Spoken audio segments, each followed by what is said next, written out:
At the highest level, most players usually do not play weak or losing moves in hopes of scoring a win against their opponent. History, though, has shown us some examples that say otherwise. There are a few games that come to mind.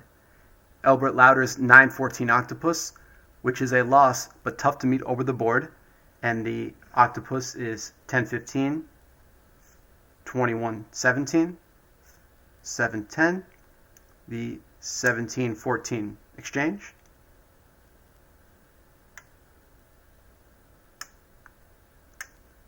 Followed by 9-14. Again, this is a loss, but very tough to meet over the board. Another example is from the double corner opening. 9-14, 24-19, 11-16, 22-18, and this 5-9 cover-up, which is inferior, it's weak, but it is sound, and this move was favored by Walter Hellman. But probably the most famous example is from James Wyllie in the second double corner opening. The second double corner opening is 11-15, 24-19, and the exchange.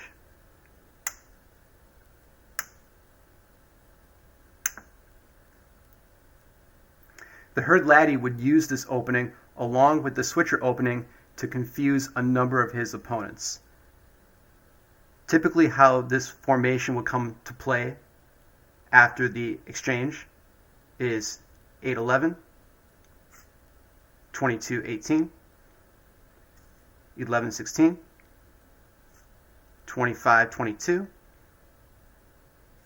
16-20, and now this 29-25, and after 10-14 we have landed at Wyllie's Invincible.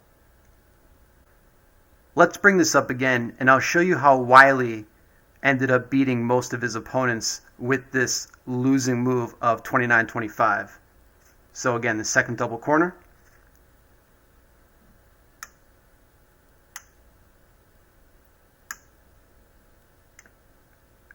Eight 11, 22-18, 11-16, 25-22, 16-20. Now, the best move here on the board is this 22-17. But the herd laddie had so much success with this 29-25, which is, in fact, losing. After 10-14, going into the center, 18-15. Now, 19-16 may be the draw here, maybe, but it's incredibly weak and is not natural at all. But this 18-15 move is. 22-17 is no good because you have the triple jump into the king row. So after 18-15, 4-8, and then again 22-18 to crowd into the center. And most of Wyllie's opponents at this point would play this 7-10 move. Very natural, and it looks to be the best move on the board, but it actually gives red a lot of trouble here. So after this move,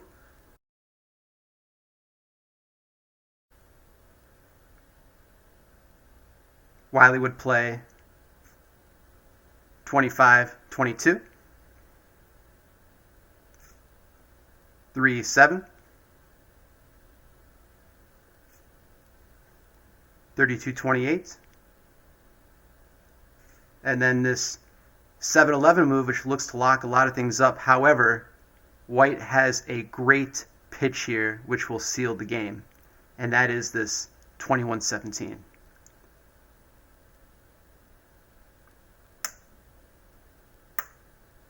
And then 19-16 for the win. So it doesn't matter which way red jumps. Let's just say red jumps this 12-19 first. White takes the double. And then again, it doesn't matter which way red goes first. Let's say red goes 2-11 first. And then after 27-23, we have the double jump, and white will win the game, and that's how James Wyllie would win so often with his Invincible 29-25 move. But let's talk about how to actually win against this move and the historic consequences that came afterward. So how do you beat this 29-25 losing move called Wyllie's Invincible? Well, Andrew Anderson did it back in the first Go As You Please World Championship match in 1847.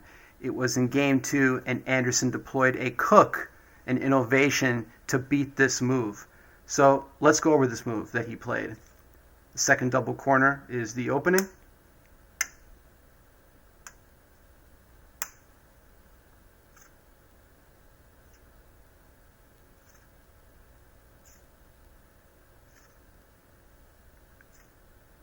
And here we are at the landing of Wyllie's Invincible. And so far, Anderson is playing the same move as his predecessors. But here is where Andrew Anderson varied, and is the move to beat Wyllie's Invincible. And instead of the natural 7-10 move, which is what many players had played before him, Anderson played 7-11, which is the key to winning in this formation. Now, Wyllie has to be careful here. He can't play 25-22 because you have 9-13 and the easy 2-for-1 to get a quick king. So instead, 26-22 was played. Anderson follows with 11-16. And now it's very enticing, but this 22-17 move will lose rather quickly, followed by 9-13 and then 8-11. So very quick loss. So staying away from 22-17 is the point in this formation. So Wyllie delays with 30-26. Anderson follows with 3-7, again delaying the 22-17 move, followed by 7-11, and then 9-14 is the winning sequence for red.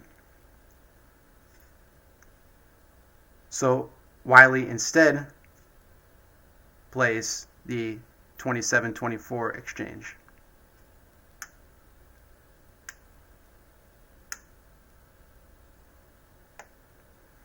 And then the natural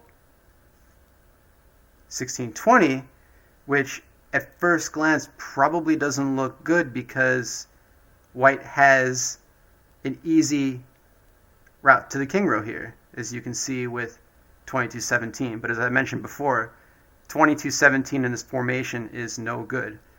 But let's play it out. Let's actually show why it's no good. So if 22-17, again, red is going to jump, and white is going to get a king.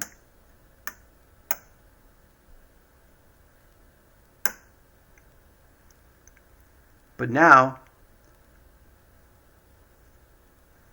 red is going to eliminate the king.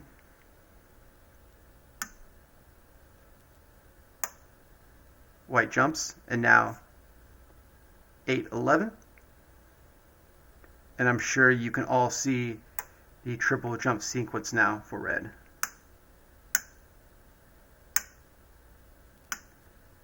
And although the pieces are even at this point, it is a losing formation for white. So instead of the 22-17 move, which is no good, the cover-up is best with 32-27. And now, red is going to play 7-10. Now you may look at this move and say, well, that's just going to allow white to get an early king. And that's what it does, but that's part of the strategy here that red is deploying. So red is going to exchange the piece off 8 with 15-11.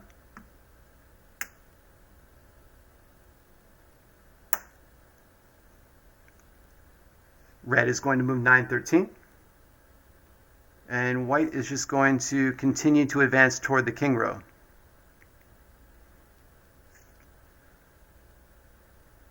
Red goes to 7 next, and white has to be careful not to allow red to get behind some of its pieces.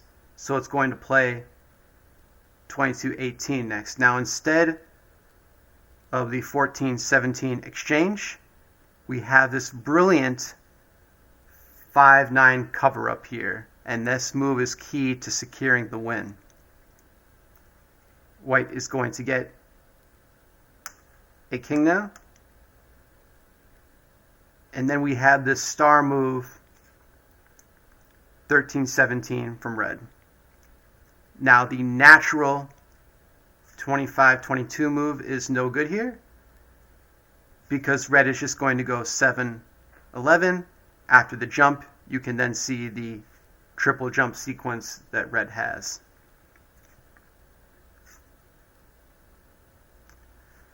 So instead, Wyllie is just going to move his king out here.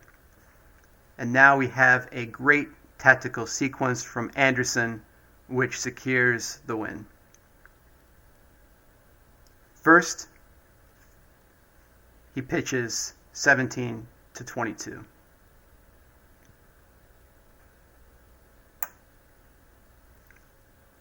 Next, we have this 7-11 pitch to get rid of the king.